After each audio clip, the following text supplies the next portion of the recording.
Hello guys, അപ്പോൾ നമ്മൾ കുളത്തിലാണ് നിൽക്കുന്നത്. ഏറുമാടത്തിൻ്റെ മുകളിൽ. ഏറുമാടത്തിൻ്റെ പുതിയ അപ്ഡേഷൻ എന്ന് വെച്ച് കഴിഞ്ഞാൽ നമ്മളിപ്പോൾ ഏറുമാടത്തിൻ്റെ മുകളിൽ പാലം പണിതു. പാലം കരയ്ക്കുള്ളത്. നല്ല മഴയാണ് കേട്ടോ ഇവിടെയൊക്കെ. നിങ്ങളുടെ അവിടെയൊക്കെ എങ്ങനെയാണ്? നല്ല മഴ ഉണ്ടോ? മഴ ആയതുകൊണ്ട് പണി ചെയ്യാൻ പറ്റില്ല. പിള്ളേരൊന്നും അങ്ങനെ മഴ ആയതുകൊണ്ട് വന്നിട്ടില്ല. അവരൊക്കെയാണ് കഴുങ്ങൊക്കെ സെറ്റ് ചെയ്തിട്ടോ. അവരൊക്കെ രാവിലെ കവുങ്ങ് സെറ്റ് ചെയ്തു. പിന്നെ മഴ നിൽക്കണില്ല, അപ്പോൾ പിന്നെ മഴ നിർത്തി. കാരണം മഴ കൊണ്ട് പനി പിടിച്ച് കഴിഞ്ഞാൽ പിന്നെ 2 ദിവസം പണി ചെയ്യാൻ പറ്റില്ല. നല്ല മഴയാണ്, ഞാൻ കാണിച്ചു തരാം. ആണ് നല്ല മഴയും കാറ്റുണ്ട്. ഏറുമാടത്തിന് പോലെയാണ് അല്ലേ? ഇതാണ് നമ്മൾ ചെയ്തിട്ടുള്ളത്. നമ്മുടെ പാലം ഏകദേശം സെറ്റായിട്ടുണ്ട്. നമ്മുടെ കവുങ്ങൊക്കെ കൊണ്ടിട്ടുണ്ട്. ഇനി കെട്ടി സെറ്റാക്കി വേണ്ടോ.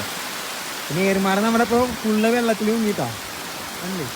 ഈ സൈഡൊക്കെ വെള്ളത്തിൽ മുങ്ങി. നടക്കുമ്പോൾ നോക്കിയായിരുന്നു മത്സ്യം. ഇനി നല്ല മഴയാണ് പെയ്യുന്നത് ഒന്നാമത്. അപ്പോൾ ഞാൻ കാണിച്ചു തരാം. ഇപ്പോൾ മഴ കുറച്ച് കുറവുണ്ട്. അപ്പോൾ ഞാനിന്ന് കുളത്തേക്ക് വന്നതാണ് കേട്ടോ.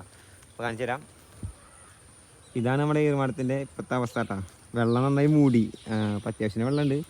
അതാ ഇതാണ് പാലം സെറ്റ് ചെയ്തുകൊണ്ടിരിക്കുന്നത്. പാലം ഇപ്പോൾ പണി കഴിഞ്ഞിട്ടില്ല. ഇപ്പോൾ മഴ ചെയ്തുകൊണ്ട് പിള്ളേരൊക്കെ പോയി. ഇപ്പോൾ മഴ ഇപ്പോൾ ഒന്ന് കുറഞ്ഞുള്ളൂ. അപ്പോൾ ഞാനിന്ന് കുളത്തേക്ക് ഇറങ്ങിയാണ്. പിന്നെ നമുക്ക് കുറച്ച് കവറിന്ന് ഈ കവുങ്ങിൻ്റെ മുകളിലേക്ക് ഇടണം. അല്ലെങ്കിൽ വെള്ളം ഇറങ്ങിയിട്ട് കവുങ്ങ് പെട്ടെന്ന് ആവശ്യവും. അപ്പോൾ അതൊക്കെ സെറ്റ് ചെയ്തുകൊണ്ടിരിക്കുകയാണ്. അപ്പോൾ എന്തായാലും പുതിയ ഇതൊക്കെ ഒന്ന് സെറ്റ് ചെയ്തിട്ട് ഞാൻ ഒന്നുകൂടി സൂപ്പർ വീഡിയോ ആയിട്ട് വരാം. പിന്നെ അതുപോലെ നമ്മുടെ കുളത്തിൻ്റെ അപ്പുറത്തെ സൈഡിലൊക്കെ ഇതാണ് ഓവ് കിട്ടുക. നമ്മുടെ കുളത്തിൽ നിന്ന് പുറത്തേക്ക് പോകുന്നത്. അവിടേക്ക് ഒന്ന് വൃത്തിയാക്കിയിട്ടുണ്ട്. ഇതൊക്കെയാണ് ഇപ്പോൾ ചെയ്തുകൊണ്ടിരിക്കുന്നത്. പിന്നെ ഇതാണ് നല്ല വെള്ളം കയറിയിട്ടുണ്ട് കേട്ടോ. അപ്പോൾ എന്ന് വെച്ചാൽ നമ്മൾ ഇവിടേക്കാണെങ്കിൽ നമ്മുടെ ഈ ഏറുമാടത്തിൻ്റെ അടുത്തേക്കാണെങ്കിൽ നമ്മുടെ ഏകദേശം മുട്ട് വരെ വെള്ളമുണ്ട്. അതാണ് ഭയങ്കര ഏറുമാടത്തിൻ്റെ അവിടേക്കാണെങ്കിൽ നമ്മുടെ മുട്ട് വരെ വെള്ളമുണ്ട്. ഇനിയിപ്പോൾ ഇതിന് മുകളിൽ കയറിയിട്ട് വേണം സെറ്റ് ചെയ്യാൻ. ഇപ്പോൾ നമ്മൾ ഈ പാലം സെറ്റ് ചെയ്ത് കഴിഞ്ഞാൽ പിന്നെ കുഴപ്പമില്ല. പിന്നെ അധികം വരാമല്ലോ. അല്ലെങ്കിൽ നമ്മളിങ്ങനെ വെള്ളം നനയും. അതാണ് സീനി.